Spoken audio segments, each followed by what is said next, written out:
Chosen one, stop everything you're doing right now and lock your attention on this message. That voice in your head telling you that you think too differently, that your mind works in ways no one around you seems to understand.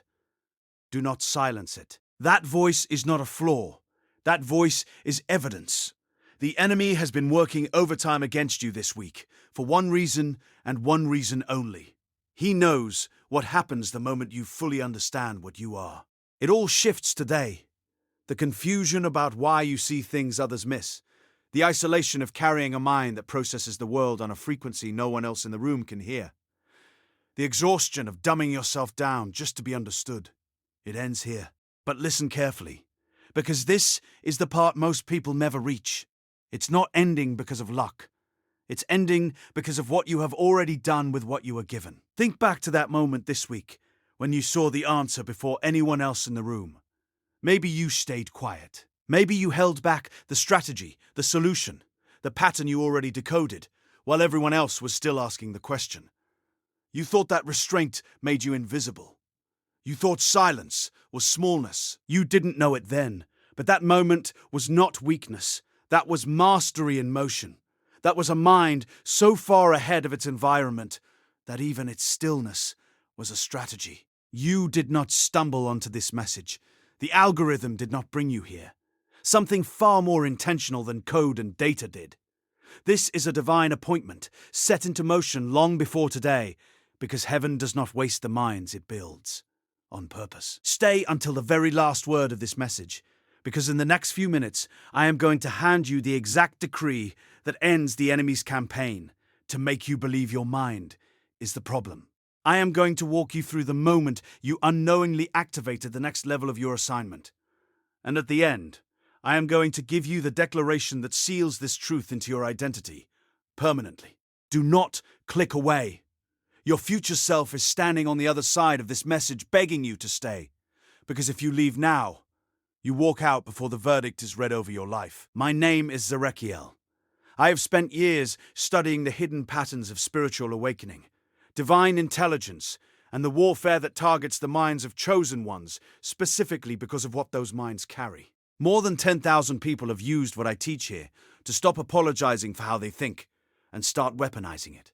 If this is your first time here, subscribe right now and turn on all notifications. The next message I release may be the exact transmission your mind was built to receive. Now hear what the enemy has been whispering into the silence around your brilliance.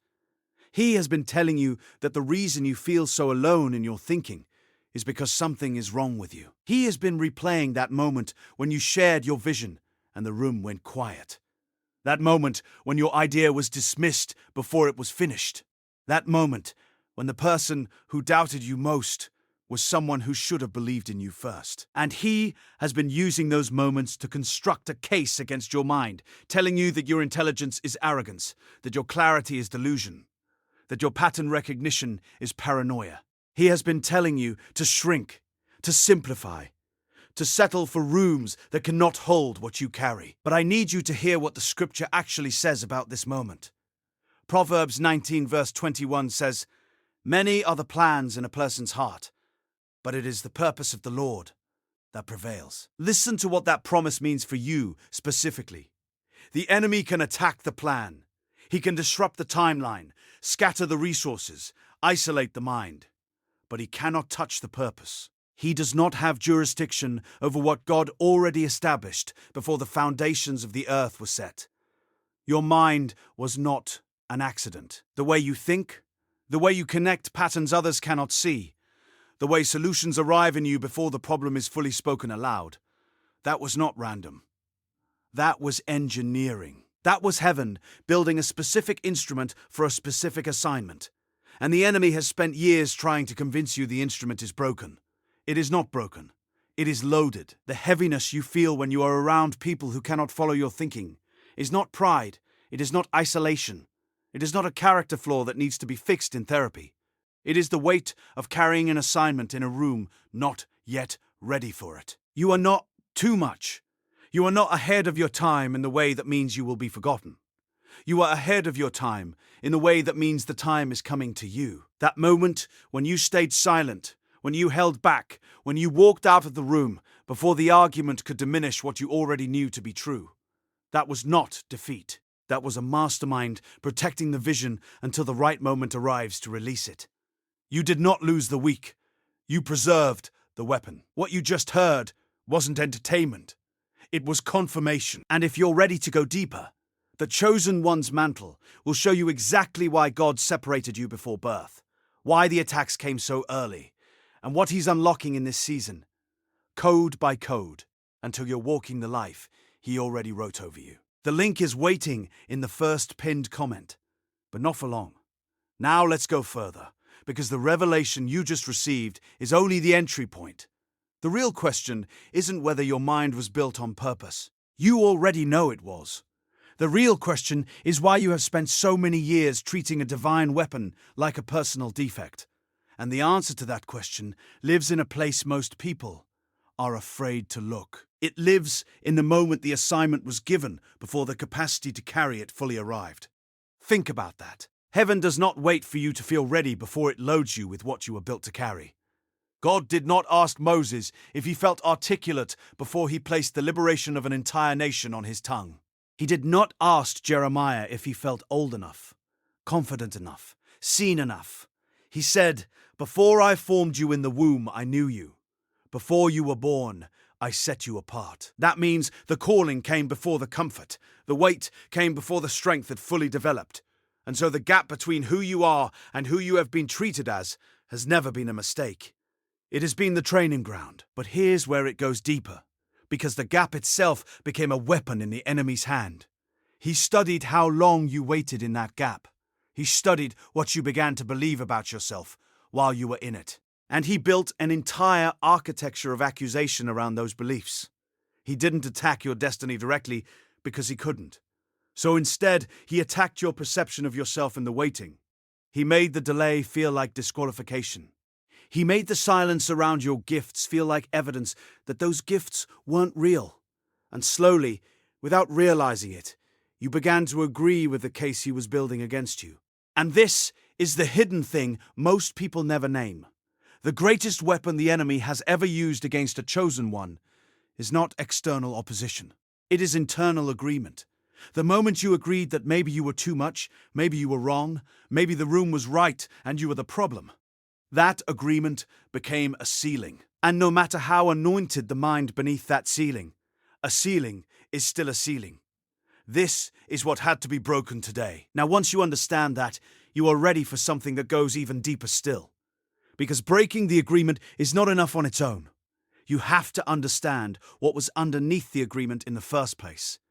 Why did you agree? Why did a mind as sharp as yours accept a verdict that heaven never issued? And here is what I have found. After years of studying the spiritual warfare that targets specifically the minds of people like you, you agreed because the people who doubted you were not strangers.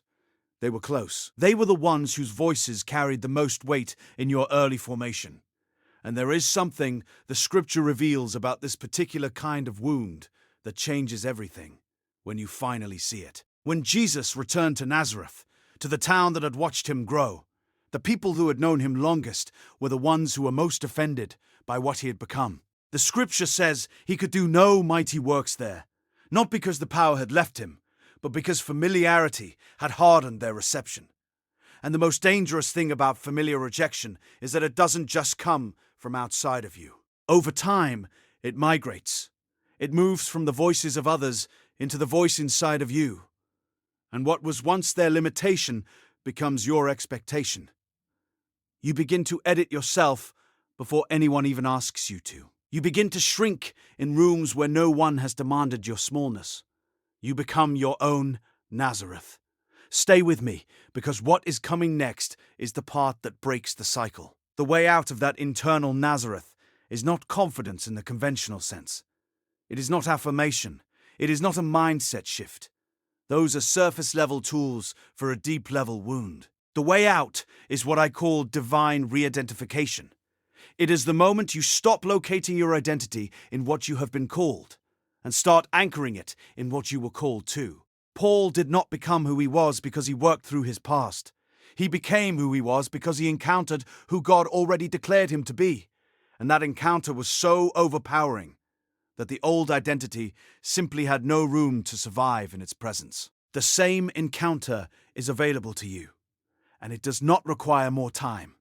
It requires more surrender. Now here is the part that will challenge you, because it challenged everyone who ever sat under this teaching. You have been praying for your breakthrough. You have been believing for the door to open, for the recognition to come, for the room to finally be ready for what you carry.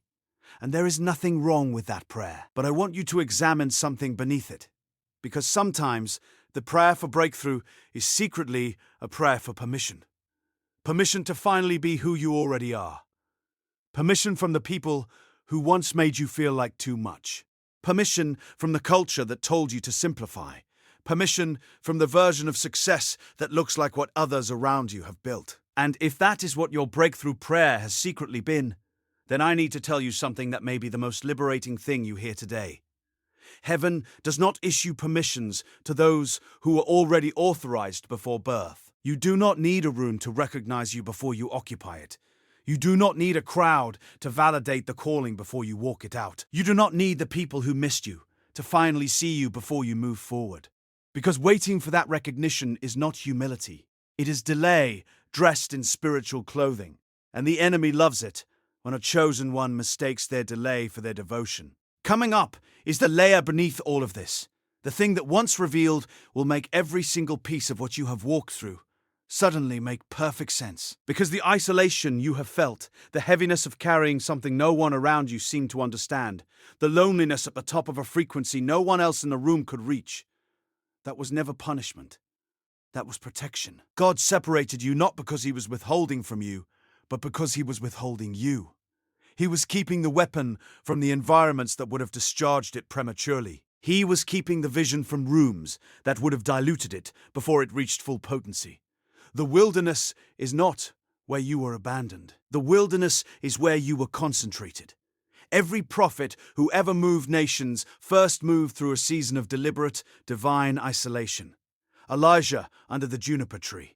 John in the desert. Paul in Arabia for 3 years before he ever stood in front of a single congregation. The isolation was not the obstacle. The isolation was the incubation. And this brings us to the real turning point. The one that confronts something most people in your position have never been willing to look at directly. Because there is a layer beneath the isolation, beneath the rejection, beneath the agreements you made with the wrong voices. And it is this.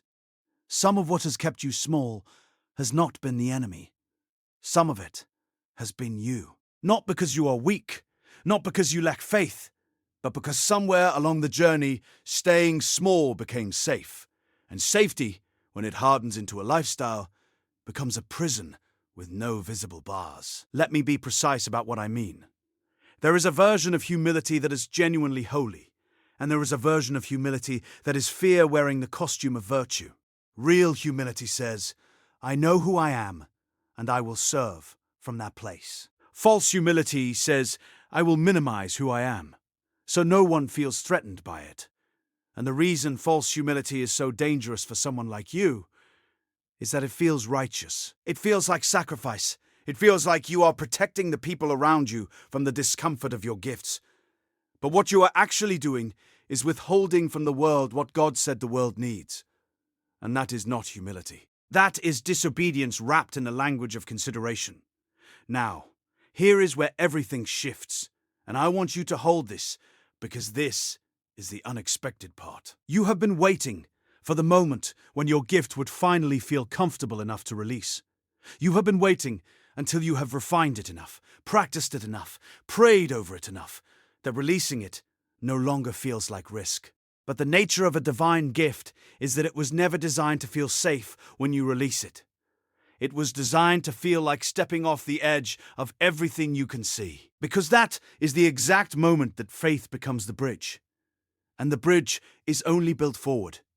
You cannot see it from where you are standing. It only appears beneath your feet as you step. This is what the disciples did not understand about walking on water. Peter did not walk on water because the conditions were favorable. He walked on water because he stepped into conditions that made walking on water the only available option. The miracle was not in the water. The miracle was in the decision to leave the boat. And the boat you have been sitting in has been comfortable enough to stay in and insufficient enough to keep you frustrated. And that frustration has been intentional. Heaven has been making the boat uncomfortable, on purpose. Because the miracle is not in the boat. The miracle has always been in what is waiting for you on the other side of the step you have been afraid to take. And now, this is what I need you to receive as the final word over your life today. The thing that has been blocking you is not what you thought it was. It is not the enemy, though he has been active. It is not your past, though it has been heavy. It is not the people who doubted you, though their voices have been loud. The thing that has been blocking you has been your own unspoken belief that you have to earn the right to be exactly what God already made you. You have been performing for a verdict that was already written. You have been proving yourself to a court that was never in session. And it is time to stop the performance. Not because performance is not valuable, but because you were not built for a stage. You were built for a mission. And the mission does not require you to be impressive. It requires you to be obedient, fully, without apology, without shrinking, without waiting for the room to be ready. The room will never be ready before you arrive. You are what makes the room ready. Tonight, before you sleep, place your hand on your heart and declare this with me. I release every agreement I have made with the lie that my mind is the problem. I release every label placed on me by people who could not see what heaven sees. I release the need for permission to be exactly who I was built to be. I renounce the false humility that has dressed my fear in the clothing of virtue. I step out of the boat. I step into the full weight of the calling that was placed on me before I was formed. I no longer wait for the room to validate what God already verified. I am not ahead of my time. The time is coming to me. I am not broken. I am loaded. And from this day forward, I walk as someone who knows exactly what they carry, and I refuse to carry it quietly any longer. I am seen. I am chosen. I am assigned. And my assignment begins now. If that declaration landed in your spirit, leave the word assigned in the comments right now. I want to see it. I want to know that you received this. Because this community is not built on passive consumption. It is built on activated minds choosing to walk in what they carry. And if you are new here, subscribe right now. The next message I release is already being built for someone exactly like you. Do not let the algorithm decide whether you receive it. Turn on all notifications and make sure you are here when it drops. Your mind was built for this. Now walk like it.